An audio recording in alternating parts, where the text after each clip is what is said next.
ஒருங்கிணைப்பு தான் இந்தியா என்ற நாடு. பல நாடுகள் ஒன்றாச்சு. நீங்க ஆதி காலத்திலேருந்து கேளுங்க, 56 தேசத்து அரசர்களும் 56 தேசத்து அரசர்களும் அப்படின்னு சொல்லிக்கிட்டு இருந்தோம். காந்தகார் உட்பட, காந்தார தேசம் உட்பட நம்ம எல்லாத்தையும் சேர்த்து இணைச்சு சொல்லிக்கிட்டு இருந்தோம். 56 தேசத்து ராஜாக்கள், 56 தேசத்து ராஜாக்கள் அப்படின்னு. அப்புறம் என்னாச்சு, ஒரு நெசசிட்டி நமக்கு ஏற்பட்டது. ஆங்கிலேயர்கள், முகலாயர்கள் அவங்களுடைய வரவுக்கு பிறகெல்லாம் இந்த நாட்டை கட்டமைக்கிற போது நம்ம என்ன பண்ண வேண்டியிருந்தது, நம்ம எல்லாருமா சேர்ந்து ஒரு நாட்டை உருவாக்கிக்கலாம், நம்ம ஒத்துமையா இருக்கலாம், நம்ம ஏன் சண்டை போடணும், நமக்குள்ள பலவீனமா இருந்தா இன்னொருத்தன் வந்துருவான் அப்படின்னு. நான் தமிழ் பேசுறேன்பா, நான் கன்னடம் பேசுறேன்பா, நான் மலையாளம் பேசுறேன்பா, நான் ராஜஸ்தானி பேசுறேன், மராட்டி பேசுறேன், எது வேணாலும் பேசலாம்பா, நம்ம என்ன வேணாலும் சாப்பிடலாம்பா. ஒருத்தன் கோதுமை சாப்பிடுவான், ஒருத்தன் அரிசி சாப்பிடுவான், ஒருத்தன் கேழ்வரகு சாப்பிடுவான், ஒருத்தன் தலப்பா மேலே கட்டிக்குவான், ஒருத்தன் வந்து இடுப்புல கட்டிக்குவான், என்னமோ ட்ரெஸ் பண்ணுவோம், விதவிதமா உடுத்துவோம், விதவிதமா பேசுவோம், விதவிதமா இருப்போம். ஆனா நம்ம எல்லாரும் ஒன்னா சேர்ந்து ஒரு நாடா இருக்கலாம் அப்படிங்கிறது ஒரு நல்ல பண்பாட்டினுடைய முடிவு. இப்ப எல்லாரும் இணைஞ்சு ஒரு நாடா ஆயிருக்கிறோம் அப்படிங்கிற அந்த கருத்தை மனசுல வாங்கிட்டா சண்டை போட மாட்டோம். ஏன்னா நம்ம ஏற்கனவே தனித்தனியா இருந்தோம், சேர்ந்திருக்கிறோம். தனியா இருப்பது பலம் அல்ல, பலவீனம் என்று தெரிந்து கொண்டு சேர்ந்திருக்கிறோம் அப்படிங்கிறது ஒரு உண்மை. இந்த உண்மையை சொல்லாத, இந்த உண்மையை நீ சொல்லக்கூடாது, மொழியெல்லாம் அப்படி பேசக்கூடாது, இனமெல்லாம் பேசக்கூடாது, தனித்தனியான மதங்கள்னு பேசக்கூடாதுன்னா எப்படி பேசாம இருக்க முடியும்?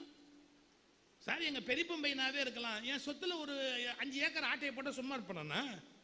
எங்க பெரியப்பம்பையனாவே இருந்தா கூட 5 ஏக்கர் ஆட்டையை போட்டவன், ஆனாலும் நான் அண்ணன்னு மரியாதை கொடுக்குறேன் இல்லையா? அது மாதிரி என்ன நடந்ததுங்கிற வரலாற்றை நான் எழுதி வச்சுக்க மாட்டேனா? எழுதி வச்சுக்காத, வரலாற்றை மாற்றி எழுது அப்படின்னா. உண்மைகளை வரலாற்றின் பக்கங்களிலிருந்து அழிக்கிற கொடூரமான முயற்சி அண்மை காலமாக அரங்கேறி கொண்டிருக்கிறது. இந்த உண்மைகளை வரலாற்றின் பக்கங்களில் இருந்து அழிப்பது நாம் உண்மைக்கு செய்கிற துரோகம். உண்மைக்கு செய்கிற துரோகத்தை காலம் மன்னிக்கவே மன்னிக்காது. ஏன்னா இயல்பா உண்மையை ஒத்துக்கிட்டோம் அப்படின்னா பிரச்சனையே வராது. இதுதானே சின்ன விஷயம். சரி, இப்போ நான் எனக்கு தலைப்பு கொஞ்சமோ பிரிவினைகள். இது பாரதியாருடைய வரி. ஒரு அப்பனையும் மகனையும் கேலி பண்றான். அப்ப 5 தலை பாம்புமா, அவன் 6 தலை பாம்புமா. நான் சொன்ன பாம்பு கதையை பாரதியை ஆரம்பிச்சுட்டான். இப்படி சொல்லி இவனுக்குள்ள பிரிவினைகள் எல்லாம் சகிக்க முடியலடா அப்படின்னு பாரதி பாடுறான். கொஞ்சமோ பிரிவினைகள், இந்த மனிதர்களுக்குள்ள பிரிவினைகள் கொஞ்சம் நஞ்சமா அப்படின்னு பாட்டுல கேட்கிறான். வசனத்துல என்ன எழுதுறான் ஒரு இடத்துல பாரதி, இந்த 4 வர்ணம்னு பிரிச்சிருக்காங்க பாருங்க. அவரு அதை சொன்னாரு, மேல் வர்ணம் 1 2 3 4ன்னு.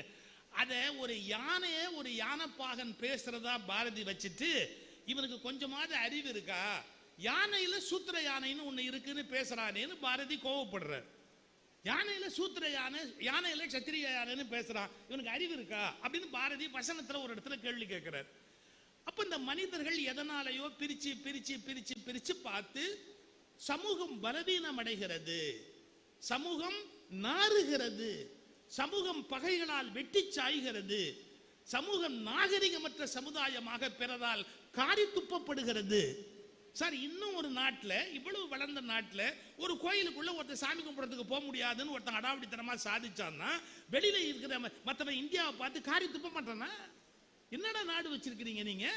ஒருத்தன் கோயில போய் சாமி கும்பிட்றனா கூட உள்ள விட மாட்டேங்கிறீங்களே, என்னடா நியாயம் இது? கேட்க மாட்டானா? அதனால நம்ம என்ன பண்றோம், நம்முடைய குறைபாடுகளை களையணும், நம்முடைய பிரிவினைகளை களையணும் அப்படின்னு சொல்றோம். இப்போ நீங்க ஒன்ன புரிஞ்சுக்கணும், பிரிவு என்பது வேறு, நல்ல கவனிக்கணும். பிரிவு என்பது வேறு, பிளவு என்பது வேறு, பகிர்வு என்பது வேறு. நீங்க நல்ல ஆழமா சிந்திச்சு பார்த்தா தான் தெரியும். பிளவு என்பது வேறு, பிரிவு என்பது வேறு, பகிர்வு என்பது வேறு. இது மூணையும் கன்ஃபியூஸ் பண்ணிக்க கூடாது, ரொம்ப முக்கியமான விஷயம். இத பாருங்களேன், இப்போ ஒரு செடி நல்லா வளருதுங்கிறதுக்கு என்ன அடையாளம் தெரியுங்களா? அந்த செடி வந்து ஒரு 2 கிளை 3 கிளை 4 கிளையா அது அப்படி தன்னை அப்படியே பிளந்து கொண்டே போனாதான் அது ஒரு வகையான வளர்ச்சிக்கு அடையாளம். விவசாயம் தெரிஞ்சவங்களுக்கு தெரியும் என்ன, அந்த காம்பை கிள்ளி, அந்த முன்பகுதியை கிள்ளி விடுவாங்க, இலைப்பகுதியை கிள்ளி விடுவாங்க. கிள்ளி விட்டா என்ன ஆகும்னா உடனே 3 கிளையா வரும், கிளைச்சிக்கிட்டு வரும். அப்போ அதிகம் பூ பூக்கும், அதிகம் காய் காய்க்கும், அதிக விளைச்சல் கிடைக்கும் விவசாயிக்கு இல்லைங்களா?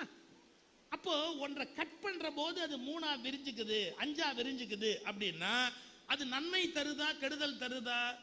அது பிரிகிற போது ஏகப்பட்ட காய் கொடுக்குது, ஏகப்பட்ட நன்மையை கொடுக்குது, அது வளர்ச்சி. எனவே வளர்ச்சிக்காக செய்கிற பிரிவுகள் தவறற்றவை. அதை இயற்கை வச்சிருக்கு, வளர்ச்சிக்காகவே சில பிரிவுகளை வச்சிருக்கு. இப்போ மெடிக்கல் ஃபீல்டு அப்படிங்கறத எடுத்தீங்கன்னா அன்னைக்கெல்லாம் ஒரே ஒரு டாக்டர், ஒரே விதமான ட்ரீட்மெண்ட் தான். ஆனா இன்னைக்கு ரொம்ப அக்கிரமம் ஜாஸ்தியா போச்சு, அது வேற சமாச்சாரம். இப்ப நீங்க போய் சொன்னீங்கன்னா டாக்டர் கை வலிக்குதுன்னா அறிவில்லாம பேசுறியப்பா, இடது கையா வலது கையான்னு விவரமா சொல்ல மாட்டியா நீ? ஏன்? நான் இடது கை ஸ்பெஷலிஸ்ட், ஒரு வலது கை ஸ்பெஷலிஸ்ட். டாக்டர் நான் வலது கை, நான் இடது கை ஸ்பெஷலிஸ்டுக்கு லெட்டர் தரேன், நீ அவரை போய் பாரு. ஆனா நான் லெட்டர் கொடுக்கறதுக்கு 1000 ரூபாய் கொடுத்துட்டு போயிடு, வெறும் லெட்டர் கொடுக்கறதுக்கு 1000 ரூபாய் கொடுத்துட்டு போயிடு. கொண்டு போய் இடது கை ஸ்பெஷலிஸ்ட் நீங்க போனீங்கன்னா அவர் கேட்பார், இப்படி பொறுப்பு இல்லாம பேசினா நான் என்ன பண்ண முடியாது? கையில 5 விரல் இருக்குது இல்ல, 5 விரல்ல எந்த விரல்ல வலிக்குதுன்னு சொன்னாதானே நான் ட்ரீட் பண்ண முடியும். ஏன்னா நான் ஒரு விரலுக்கு தான் நான் பார்ப்பனே ஒழிய மற்ற 4 விரலுக்கு நான் பார்க்கறது இல்லை. இப்போ ஸ்பெஷலைசேஷன் அப்படி போயிருச்சு மெடிக்கல் ஃபீல்டு, அது பாட்டுக்கு கிடைச்சிக்கிட்டே போகுது. நான் இதை நியாயப்படுத்துறேன்னு தயவுசெய்து நினைக்காதீங்க. ஆனா அப்போ ஒரு ஆஸ்பத்திரி, ஒரு டாக்டர்னா ஒரு MBBS அதோட நின்று போயிடும். இப்போ கண்ணுக்கு நுட்பமா பார்க்க வேண்டியிருக்கு. கண்ணுல உங்களுக்கு லென்ஸ் உள்ள வைக்கிறதுனா அது ஒரு டைப் ஆஃப் ஆபரேஷன். உள்ளுக்குள்ள நரம்புகள்ல கை வைக்கிறதா இருந்தா அது ஒரு டைப் ஆஃப் ஆபரேஷன். மூளைக்கு உள்ளேயே ஒரு குழாயை உள்ள விட்டு அதுல போய் அடைப்பு ஏதாவது இருந்தா எடுத்துப்பாரு அப்படின்னு அதுக்கு ஒரு ஆபரேஷன். ஹார்ட்ல ஒரு குழாயை உள்ள விட்டு பிளம்பிங் வேலையை காஸ்ட்லியா பார்க்கறது. பிளம்பர் வேலையவே காஸ்ட்லியா, பிளம்பர் 10 ரூபா 100 ரூபாயில போவாரு, இவர் 5 லட்சம் 10 லட்சம் ரூபாய் வாங்குவார். அதான் ஒரே ஒரு வித்தியாசம். அப்படி அந்த அந்த அந்த பிளம்பிங் உள்ள பார்த்தா அதுக்கு ஒரு ஸ்டென்ட் வச்சா அது ஒரு டைப் ஆஃப் ஸ்பெஷலிஸ்ட். இந்த வளர்ச்சி சரிங்கிறீங்களா தப்புன்றீங்களா? மெடிக்கல் ஃபீல்டோட growth அது இன்எவிட்டபிள், தவிர்க்க முடியாதது, அது ஒரு வகை வளர்ச்சி. இல்லாம பேசினா நான் என்ன பண்ண முடியாது? கையில 5 விரல் இருக்குது இல்ல, 5 விரல்ல எந்த விரல்ல வலிக்குதுன்னு சொன்னாதானே நான் ட்ரீட் பண்ண முடியும். ஏன்னா நான் ஒரு விரலுக்கு தான் நான் பார்ப்பனே ஒழிய மற்ற 4 விரலுக்கு நான் பார்க்கறது இல்லை.